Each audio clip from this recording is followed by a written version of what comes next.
অধ্যায় 3 এর 15 নম্বর অঙ্কটা, 15 নম্বর 1.3 এর 15 নম্বর সংক্ষিপ্ত উত্তর ভিত্তিক প্রশ্ন। এটা হচ্ছে সেটাকে এমসিকিউ লিখে দিই। আচ্ছা, একটি উদাহরণ লিখি যেখানে দুটি অম্লজ সংখ্যার যোগফল একটি মূলদ সংখ্যা। তুমি অনেক কিছু লিখতে পারো, যেমন আমি যদি লিখি 2 প্লাস √7 একটা, আরেকটা যদি আমি লিখি 3 প্লাস 3 মাইনাস √7, এটা দেখো √7, তাহলে যোগ করলে দেখো √7 কেটে গেল, আমার শুধু 3 আর 2 5 তৈরি। তাহলে এটা অমূলদ সংখ্যা কিন্তু যোগফল মূলদ হয়ে গেছে। তো একটা লিখতে পারি আমরা হচ্ছে 2 প্লাস √7, আর একটা হচ্ছে 3 মাইনাস √7। এবার হচ্ছে 2 নম্বরে বলছে দুটি উদাহরণ লিখি, একটি উদাহরণ লিখি যেখানে দুটি অমূলদ সংখ্যার বিয়োগফল। অমূলদ সংখ্যার বিয়োগফল আমি যদি লিখি দেখো, যেমন √5 বিয়োগফল বলছি √5 প্লাস 7। এবার যদি আমি আরেকটা লিখি √5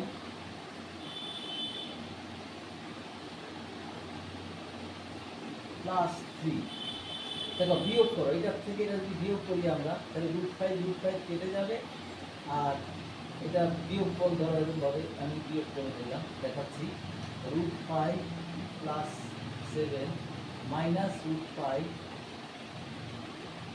মাইনাস 3, তাহলে √5 কেটে গেল, তাহলে এটা 4 হয়ে যায়। সেই জন্য আমি এই দুটো সংখ্যাকে অমূলদ সংখ্যাকে বিয়োগ করলে মূলদ সংখ্যা পাবো।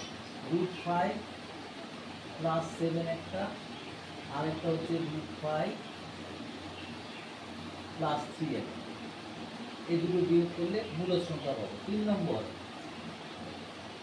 1-এর 7 এবং 1-এর 2 এর মধ্যে 1-এর 2 এর মধ্যে একটি মূলদ সংখ্যা লিখতে বলেছে। অনেক রকম ভাবে করা যায়। দেখো আমি এই নিয়মটাই করব যে উপরেরটার সঙ্গে উপরেরটা যোগ করে এর মধ্যে একটি মূলদ সংখ্যা, অনেক রকম ভাবে করা যায়। আমি এই নিয়মটা করছি, উপরের লবগুলো যোগ করো 2, আর এটা একটা নতুন নিয়ম, নিচের ঘরগুলো যোগ করো 9। এই উত্তরটা আমি লিখলাম 2/9, পরীক্ষা করে দেখা যেতে পারে। আচ্ছা, এরপর হচ্ছে 4 নম্বর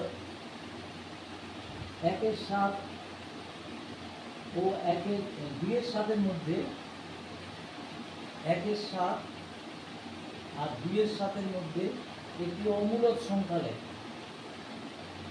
অমূলদ সংখ্যা, দেখো আমি এটা অমূলদ সংখ্যাকে লেখার জন্য আমি একটা এইভাবে লিখছি, এটার বর্গ কত 1/7,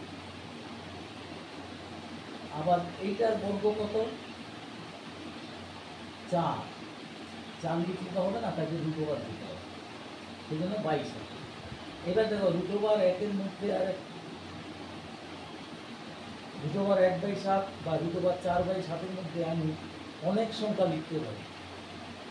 √3/7 আমি দশমিক দিয়ে এটা করলাম, √3/7, এটা হচ্ছে তার অ্যান্সার। √7, √1 এবং √1/7 এবং √4/7-এর মধ্যে এটা নিশ্চয়ই করবে। এরপর হচ্ছে 5, এটা 0.0123 পূর্ণক্রমিক। এটার নিয়ম তোমাদের নিশ্চয়ই জানা আছে। আমরা প্রথমে করবো কি 1 2 3 লিখে নেব, 0টা না লিখলেও চলবে। এবার -12, তাহলে একটা পৌনঃপুনিকের জন্য একটা 9, আর বাদ বাকি দশমিকগুলোর জন্য 1 2 3 তিনটে শূন্য।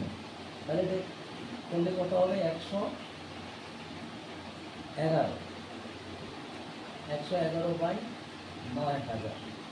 তাহলে এটা হবে 3 দিয়ে কাটাকুটি যাবে, কিন্তু এটা 9, 3 সাথে 21, আর এটা হবে 3000। তাহলে এই হবে আমাদের, এইটা হবে অ্যান্সার আমাদের। তাহলে এখানে লিখতে হবে উত্তরের জায়গায় 37 বাই 3000।